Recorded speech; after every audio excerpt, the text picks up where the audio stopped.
95년에서 99년 닷컴 버블 이전까지 연준이 금리를 한 100bp 내렸지만 물가가 잘 안 잡혔어요. 가장 기대와는 달리 연준이 계속 금리를 못 내리고 중지를 했습니다. 네. 주가는 어떻게 됐냐. 닷컴 버블을 만들 정도로 주가는 계속 달려갔거든요. 황금 경로였던 거죠, 그때가. 기업 이익이 좋았고 경기가 꾸라지지 않았기 때문에 이번에도 연준이 금리를 내리다 말 수도 있다. 기업 실적이 뒷받침된다면 주식시장이 그렇게 무너지는 것은 아니다. 금리가 4% 밑으로 뚫고 3.5%, 3%로 가면 이거는 또 주식시장이 원하는 게 아니거든요. 네네. 왜냐하면 경기 침체니까. 그렇죠. 지금은 아슬아슬한 트레이딩 구간이지 대세 상승 기간도 아니고요. 그래서 너무 다리를 뻗고 편안하게 주식 투자를 하시면 안 되고요. 당장 이번 분기, 다음 분기 실적이 좋게 나오는 기업들 위주로 제한돼서 트레이딩을 하시는 게 닥터킴의 시장에 대한 마켓 허허실실 알아보도록 하겠습니다. 김한지 박사 나와 계세요. 어서 오세요. 네, 안녕하세요. 네, 박사님 11월 마무리되고 12월 시작하면서 뵙네요. 네. 첫날이죠. 그러니까요. 네. 그런데 기분 좋게 그래도 11월 미국 증시 중심으로 보면 좀 마무리가 된 것 같고요. 오늘은 우리 얘기로 시작을 좀 해보고자 하는데요.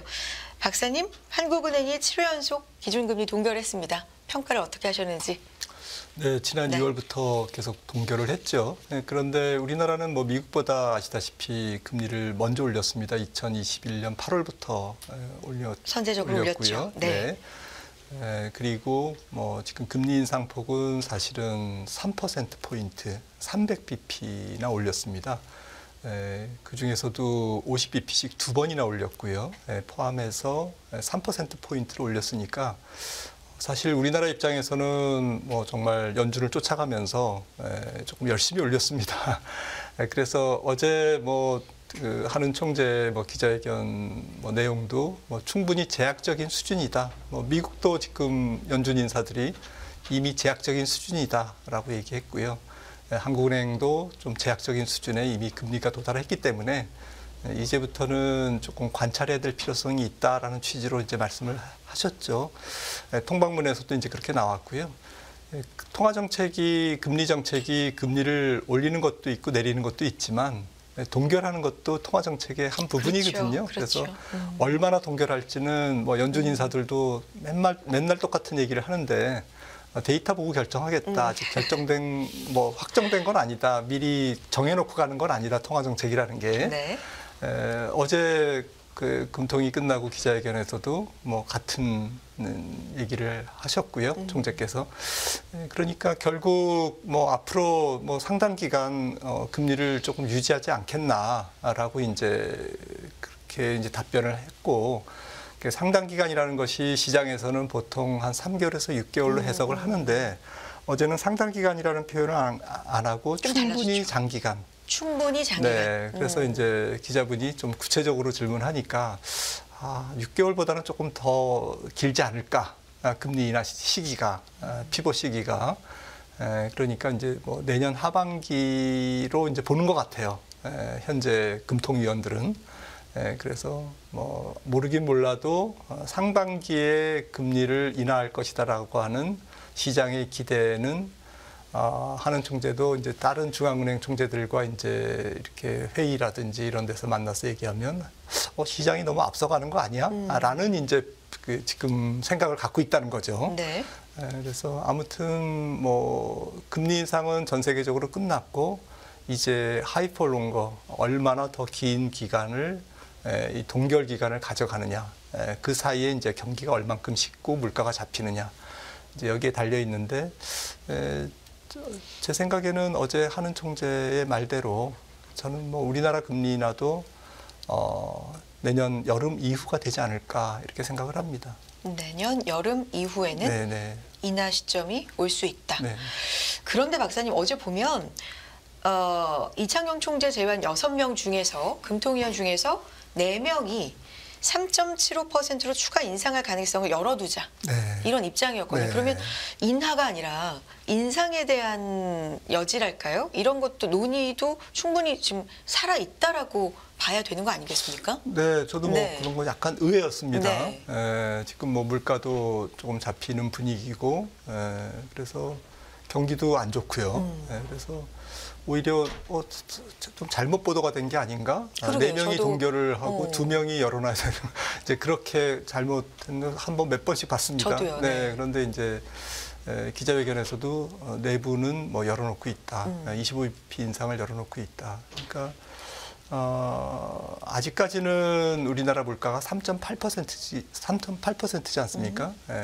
전년 동월 대비 3.8%의 CPI를 갖고 있고, 비록 최근에 공급 측면 또 곡물 가격 이런 여름에 이제 좀 작황과 관련된 일시적인 공급 측면의 인플레이션이 와서 물가가 3.8%이기 때문에 최근에 한두 달 물가가 올라간 것을 그렇게 통화 정책이 디테일하게 반영할 필요는 없다라는 취지에서 어제 이제 지금 설명을 했는데, 그럼에도 불구하고 일단 수치 자체는 3.8%이기 때문에 금통위원들이 이제 이거를 조금 부담스럽게 느끼고 있지 않나 이런 생각을 좀 해봤고요.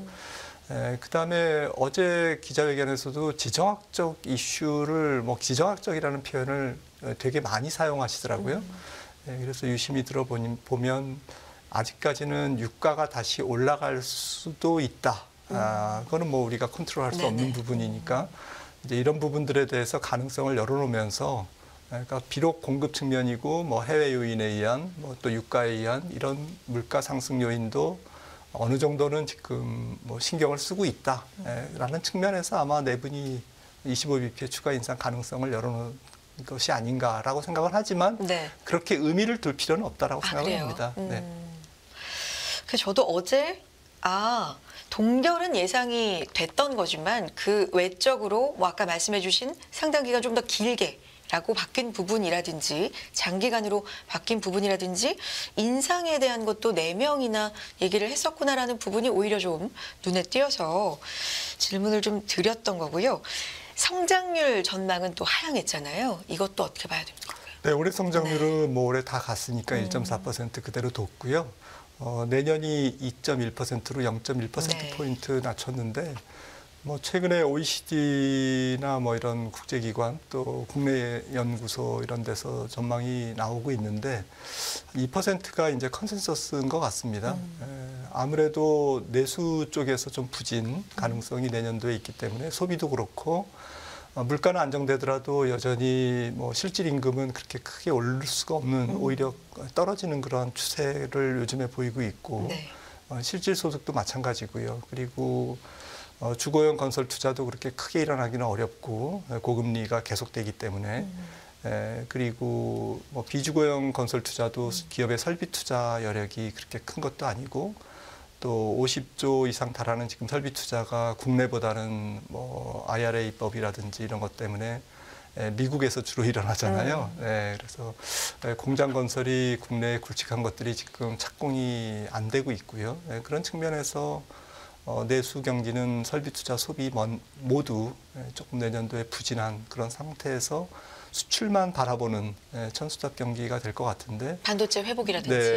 근데 이제 중국 경제는 뭐 지금 알려져 있듯이 뭐 올해보다는 양적 성장이 둔화되는, 올해 한 5%대 초반에서 내년도에는 뭐 한 4.2, 4.3 정도로 컨센서스가 지금 형성돼 있기 때문에 올해보다는 중국 경제가 약간 쭈그러드는 이제 그런 양적 성장 모습을 보인다면, 중국은 뭐 우리나라 수출을 끌고 내려가지 않으면 다행일 정도의 그런 상황인 것 같고, 말씀하셨듯이 이제 남은 게 반도체인데, 반도체는 매크로가 조금 안 좋더라도 감산 효과가 나타나면서 지금 디램 가격이 낸드도 지금 거래 고정 가격이 한 2달 연속 지금 오르고 있거든요. 그래서 워낙 많이 떨어졌기 때문에 일정폭 반등이 있을 수 있다라는 것이 이제 반도체 애널리스트들의 보통 지금 의견이고요.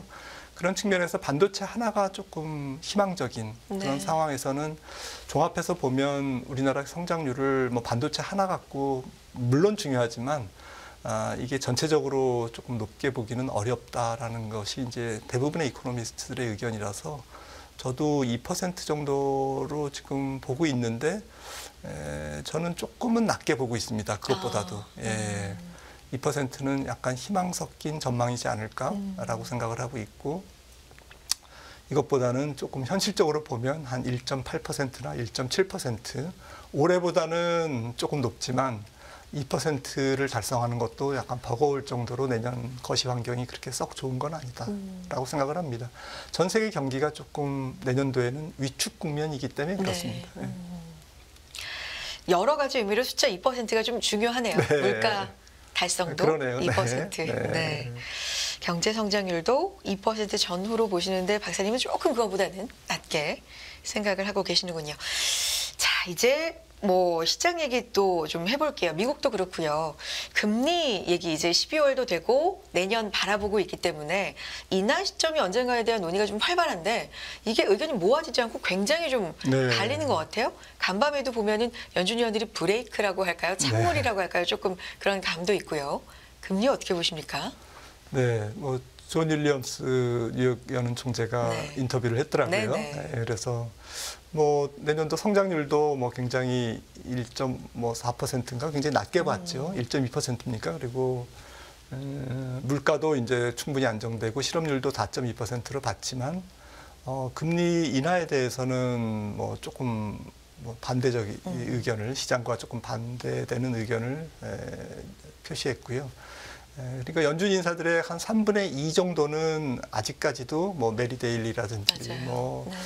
일부 인사들을 제외하고는 대부분은 뭐 조금 신중론에 가까운 것 같아요. 그래서 왜 신중할까 생각해 봤더니 일단 이 물가라는 게 좀 임금만 잡힌다고 또 주거용 서비스 가격 집값만 잡힌다고 이게 완벽하게 잡힐 거냐라는 부분에 대해서 뭐 다른 생각을 좀 갖고 있는 것 같고 또 중립금리 그러니까 미국 경제 성장이 회복력이 좋고 잠재 성장률이 우리가 생각하는 것보다 조금 높고 또 건설 투자가 조금 많이 일어나고 있지 않습니까?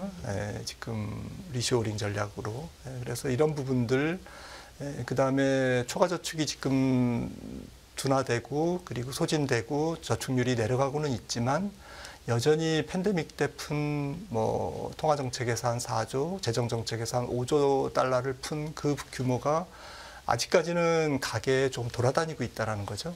그래서 이게 인플레이션 요인으로 조금 묵직하게 작용을 하고 있기 때문에 조금 이런 표현은 뭐합니다만은 팬데믹 2년 반, 3년간에 조금 자기네들이 돈을 너무 많이 풀었기 때문에 네. 조금 재발이 저린다고 그럴까요? 이게 이렇게 많이 풀었는데 물가가 잡혀도 이제부터는 물가가 안정되는 속도가 좀 느릴 수도 있어라는 생각을 뭐 이론적으로나 직관적으로나 아마 연준 인사들이 그런 걸 데이터를 갖고 있을 것 같아요. 저도 유동성 분석을 해보면 2008년 이후에 풀린 유동성의 거의 한 50%가 팬데믹 2년 반 동안 풀렸거든요. 네. 그러니까 13년, 14년간 풀린 돈의 거의 한 절반 정도가 2020년 네. 3월 이후에 2년 만에 풀렸다라는 것은 굉장히 밀도 있게 유동성이 인플레이션에 영향을 줄 수도 있다. 그러니까 9.1%에서 지금 3%까지의 물가 상승률 둔화는 신속하게 이루어졌지만 3%에서 목표인 2%까지는 되게 느릿느릿, 되게 더디게 잡힐 수 있다, 물가가. 이런 생각을 저도 하고 있거든요. 좀 풀린 유동성의 효과가 아직까지는 완벽하게 가시지 않았다. 뭐 연준의 가령 뭐 자산 규모도 뭐 1조 달러밖에 고점에서 안 줄었습니다. 지난 3월에 SBB 사태도 있었고요. 그런 측면에서 유동성은 아직까지도 물가에 조금 적이다, 부담 요인이다 이렇게 생각을 합니다. 박사님도 속도가 앞으로 잡히는 게 좀 느려질 것이다라는 쪽으로 생각을 하시는 편이네요. 연준 위원들 말이 뭐 원로이사 쪽이라든가, 그래도 인하를 좀 기대하게 하는 쪽이라든가 오늘 나온 윌리엄스나 메리 데일리 뭐 이런 분들의 얘기가 좀 많이 갈리기 때문에 그런데 시장은 믿고 싶은 대로 믿고 네. 네. 가는 것 같아요. 11월 보면 금리는 좀 빠르게 안정이 되고 네. 증시는 올랐습니다. 이걸 네. 어떻게 레벨을 좀 평가하시는지 궁금한데요. 네, 말씀하셨듯이 11월은 뭐 나스닥이 11%, 네. 뭐 S&P 다우도 뭐 거의 한 10% 올랐고요. 최고의 상승률이고 지금 뭐 나스닥 다우는 고점 돌파했지 맞아요. 않습니까 어제? 간밤에, 네. 그리고 뭐 S&P 나스닥도 지금 거의 뭐 고점에 근접했습니다. 지금 무엇보다도 미국 경제가 너무 과열스러운 국면에서 정상적인 국면으로 내려가고 있기 때문에 주가가 그 스트레스는 없는 것 같아요. 그러니까 지금 경제가 지금 중립적이고 경제가 지금 침체 쪽으로 가고 있으면 시장이 되게 불안하고 스트레스를 받겠죠. 그런데 과열 상태, 약간 노멀하지 않은 상태에서 정상적인 상태로 가고 있기 때문에 이거는 속도가 둔화되는 거지 경기가 조금 정상적인 수준으로 회귀하는 거지 경기 침체에 도달한 건 아니잖아요. 그런데 반면에 경기 속도는 경기는 조금 둔화되면서 물가와 금리는 내려가니까 이 부분의 호재를 주식시장은 풀리 반영할 수 있는 거죠. 네. 그런데 이제 금리가 만약에 여기서 더 떨어진다. 그리고 그 떨어지는 요인이 3개월, 6개월 후에 경기 침체를 예고하면서 시장 금리가 뭐 4%를 쭉 깨고 3.5% 그 이하로 내려간다. 이러면 시장은 금리 하락을 호재로 안 받아들이겠죠. 아직은 그런 영역이 아니기 때문에 연말 연초에 랠리를 지속할 수 있는 힘이 있는 거고요. 경기 내년도에 언젠가는 식겠지만 지금보다도 식고 실업률도 올라오겠지만 그거를 미리 반영해서 지금부터 빠져라는 것은 이제 시장이 받아들이기 어려운 거죠. 아직까지도 실업률이 3.8%인데 되게 좋은 수치잖아요. 네. 따지고 보면. 그리고 실질 소득이나 실질 임금도 떨어지고 있지만 아직까지도 좋거든요.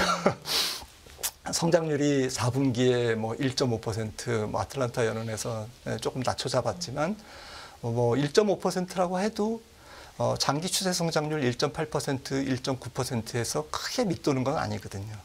객관적으로 보면 올해 연간 전체 성장률이 그렇게 나쁜 것도 아니고요. 3% 언저리일 거고. 그렇다고 보면 아직까지는 경기의 스트레스를 받기보다는 떨어지는 금리와 물가에 호재를 반영해서 주가가 움직일 수 있는 여력이 있어 보입니다. 시간적 여유가 있다는 말씀이죠. 어제 나온 지표로도 지금 박사님의 말씀을 좀 맞춰본다면, 끼워 맞춰본다면 PC 같은 경우도 물가가 그래도 잡히는 네. 쪽으로 나오고 실업수당 청구 건수도 보면은 연속된 건 좀 늘더라고요. 네. 연속 청구는 좀 늘고 있더라고요. 네. 뭐 이런 점에 주목한다든가 소비도 완전히 망가지는 건 아닌데 조금 네. 씹고 있다. 뭐 이런 점, 그러니까 여러 면에서 골디락스라는 얘기가 네, 황금 경로죠. 네. 그래서 뭐 제 생각에는 꼭 그렇게 될지 안 될지는 모르겠습니다만은 95년에서 99년 닷컴 버블 이전까지 연준이 금리를 한 100bp 내렸지만 6%에서 한 5%까지 내렸지만 네. 물가가 잘 안 잡혔어요. 그때 CPI가 조금 떨어지는 둥 마는 둥 하다가 결국에는 시장 기대와는 달리 연준이 계속 금리를 못 내리고 중지를 했습니다. 네. 99년까지 내리다 말았거든요. 네. 근데 그때 물가는 안 잡혔지만 주가는 어떻게 됐냐. 95년에서 99년까지 아시다시피 닷컴 버블을 만들 정도로 주가는 계속 달려갔거든요. 그러니까 이게 황금 경로였던 거죠, 그때가. 그러니까 연준이 통화 정책을 완화적으로 전환하지 않았음에도 불구하고, 물론 내렸습니다. 초기에 내렸지만 내리다 말았음에도 불구하고 주가는 왜 달렸을까?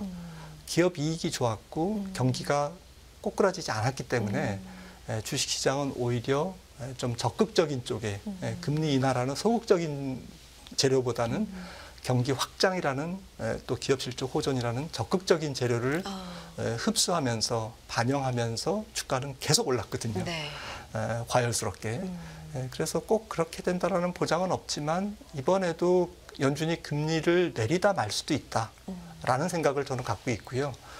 그럴 경우에 주가는 어떻게 될 거냐? 결국 기업 실적이 뒷받침된다면 주식시장이 그렇게 무너지는 것은 아니다. 그러니까 연준이 금리를 내리다 마는 게 곧 주식시장은 죽음, 악재 이렇게 등식화해서 생각할 필요는 없다. 네. 내리다 마는 이유는 경기가 좋기 때문에 내리다 마는 거고요. 그리고 전체적으로 기업 실적이 경기랑 얼만큼 디커플돼서 움직이느냐. 지금이 약간 경기의 레벨보다는 기업 실적이 좋거든요. 기업이 돈을 많이 법니다. 물론 소수 종목들이 돈을 쓸어가서 문제지만 문제는 뭐 S&P 같이 시가총액 가중 방식으로 그런 발표하는 지수 같은 경우에는 10개 종목의 이익이 좋아지면, 그러니까 10개 종목이 지금 S&P 500의 20%의 어닝을 점유하고 있고요. 그리고 나스닥 같은 경우에는 뭐 30%의 시가총액을 가지고 있기 때문에 얘네들이 기업 실적이 좋고 또 이게 주도해서 올라가면 경기 레벨보다는 지수는 뭐 계속 올라갈 수도 있다라는 이제 논리가 성립하는 거죠. 그러면 이제 11월에 이렇게 좋은 성적표를 받았고요. 12월, 1월 이제 내년을 봐야 되는 건데 지금 증시는 어느 정도에 있고 지금은 그럼 박사님 말씀을 토대로 하면 기업 이익 쪽에 조금 더 맞춰야 되는 적극적으로 네. 시점을 좀 둬야 되는 시기인가요? 자료 몇 개를 갖고 네. 오셨는데 보면 좋을 것 같아요. 네. 첫 번째는 금리를 기준으로 좀 시장을 판단하시는 게 좋을 것 같고요. 네. 지금 물가는 떨어지지만 금리는 계속 올랐지 않습니까? 그리고 최근에 이제 비로소 금리가 5% 찍고 이제 내려오고 있는데 이게 이제 같이 내려오는 국면이 연말 연초인 거죠. 금리도 내려오고 물가도 내려오고 특히 물가의 하락 속도가 조금 빨라지고 있기 때문에 물가 상승률의 둔화 속도가 빨라지고 있기 때문에 이게 금리가 같이 내려오는 그 국면이 연말 연초라서 이때는 주식시장이 버틸 수 있다, 해볼 만하다라는 이제 말씀을 드리는 거고, 두 번째 투자 판단은 아까 말씀드렸듯이 결국에는 기업 이익이 얼만큼 버텨주느냐라는 건데 지금 내년도 뭐 빅테크 기업들의 매출액이 올해보다 한 10% 이상 증가로 지금 컨센서스가 형성이 돼 있습니다. 그런 측면에서 아직까지는 이 컨센서스가 무너지기 전까지는 시장의 기대감이 살아있을 거다. 그러면 대세 상승장이냐? 그렇지는 않다라는 거죠. 금리가 떨어져도 뭐 4% 언저리에서 멈출 것 같거든요. 저는 얼마 안 남았습니다. 4%를 살짝 깨더라도 뭐 3.8이라든지 뭐 이 정도 가면 또 금리가 또 내려가는데 하방 경직성을 보일 것으로 예상이 되거든요. 그렇다면 여전히 금리는 예전 수준보다는 굉장히 높지 않습니까? 그래서 주식의 리스크 프리미엄이 주가랑 그렇게 주식의 리스크 프리미엄이 이게 역축인데요. PR의 역수에서 금리를 뺀 건데 이게 뭐 주식 투자에서 위험 보상이라고 할까요? 이런 의미인데 이게 거의 한 뭐 1%도 안 돼요, 현재. 그러니까 기업 실적이 좋아야 사람들은 주식을 사요. 기업 실적이 안 좋으면 무조건 팔아요. 사실은 그럴 필요는 없거든요. 조금 기업 이익이라는 게 지금은 한두 분기 나빠도 한 내년도 정도에는 한 1년 후에는 좋아질 수도 있으면 좀 장기 투자할 수도 있지 않습니까? 근데 지금 주식시장의 반응은 굉장히 실적에 예민하고 과격하게 반영하고 있다. 그 이유는 금리가 아직까지도 높기 때문이다. 그리고 시장도 전체적인 대세 상승을 이끌기에는 금리가 완전히 낮아진 건 아니다. 그러면 금리가 낮아지면 되지 않냐 이렇게 반문하실지 모르겠지만 금리가 4% 밑으로 뚫고 3.5%, 3%로 가면 이거는 또 주식시장이 원하는 게 아니거든요. 왜냐하면 경기 침체니까. 그렇죠. 그래서 지금은 아슬아슬한 트레이딩 구간이지 대세 상승 기간도 아니고요. 그래서 너무 다리를 뻗고 편안하게 주식 투자를 하시면 안 되고요. 연말 연초에도 가능한 한 기업 실적이 좋게 나오는, 그것도 너무 멀리 보지 말고 당장 이번 분기 다음 분기 실적이 좋게 나오는 기업들 위주로 제한돼서 트레이딩을 하시는 게 좀 정답이다. 아직까지는 시장 전체가 아주 포근한 상태는 아니다라고 저는 생각을 합니다. 발 뻗을 순 없지만 아슬아슬 좋게 가고 있는 건 확실하네요. 네. 좀 표현이 그렇습니다만은, 네. 네. 저도 뭐 애매하게 표현해서 죄송합니다만, 대세 상승장은 아니다. 대세 상승을 앞둔 장은 아니다. 그러니까 저 멀리 대세 상승이 있기 때문에, 조금 물려도 괜찮아. 조금 뭐 기다리지. 이렇게 생각할 수는 없는 장이라는 거죠. 네. 네. 물가는 연준이 뭐 승리 선언 이런 표현이 나오는데 내년에는 할 수 있을까요? 물가요? 물가에 대해서는 2%대. 승리 네, 선언. 승리 선언. 연준의 승리 선언. 네, 올해는 뭐 일단 약간 스몰 축배를 들겠죠. 왜냐하면 지난 9월에 FOMC 끝나고 SEP에서 올해 연말 네. 근원 PCE 물가 목표를 예상을 3.7%. 네. 물론 중간값이지만 그런데 지금 어제 나온 게 3.5%가 나왔으니까 일단은 달성을 이미 했습니다. 10월달 수치니까 2달 앞서 목표 달성. 축하 플랜카드 걸만하죠. 네. 하지만 이제 내년도에 뭐 어떻게 이제 그 물가 전망이 이번 12월 13일 FOMC에서 나올지 궁금한데요. 한 2.6%로 원래 받지 않습니까? 그런데 어제 금통위에서도 그랬지만 2%라는 목표에 근접은 합니다, 내년에. 하지만 내년 달성은 조금 어려울 수도 있다라는 것이 한국은행과 페드의 공통된 시각이고요. 목표에 완전히 도달하는 것은 내년보다는 2025년으로 BOK도 그렇게 보고 있고 FRB도 그렇게 보고 있습니다. 네, 그래서 제 생각에는 내년도에는 근접하는 근접하는 해인데 문제는 근접하다가 경착륙으로 갈 수도 있고 연착륙으로 갈 수도 있는 아슬아슬한 절벽에 난 길을 걷는 그런 약간은 고개 운전 같은 그런 느낌을 아마 연준은 갖고 내년도에 통화 정책을 운영할 것 같습니다. 그러니까 연준도 한국은행도 눈치를 보는 것은 이제 본인들이 아니고요. 결국엔 은행입니다. 은행들이 얼만큼 대출을 축소해서 금융 컨디션을 더 팍팍하게 만드느냐. 그로 인해서 소비가 더 줄고 투자가 위축이 얼마나 되느냐에 대한 것은 이미 중앙은행의 손은 떠났다. 커머셜 뱅크, 시중 은행의 손에 달려 있다. 그러니까 민간 경제가 어떻게 이제 굴러가느냐라는 것을 지켜보겠죠. 네. 그래서 데이터 디펜던트로 될 것 같습니다. 여기까지 드려야 될 것 같고요. 은행에 대한 중요성, 대출 팍팍함의 정도 앞으로 봐야 된다는 얘기는 몇 주째 좀 강조해 주고 계신 것 같아요. 이 부분 염두에 두겠습니다. 김한진 박사 함께했습니다. 고맙습니다.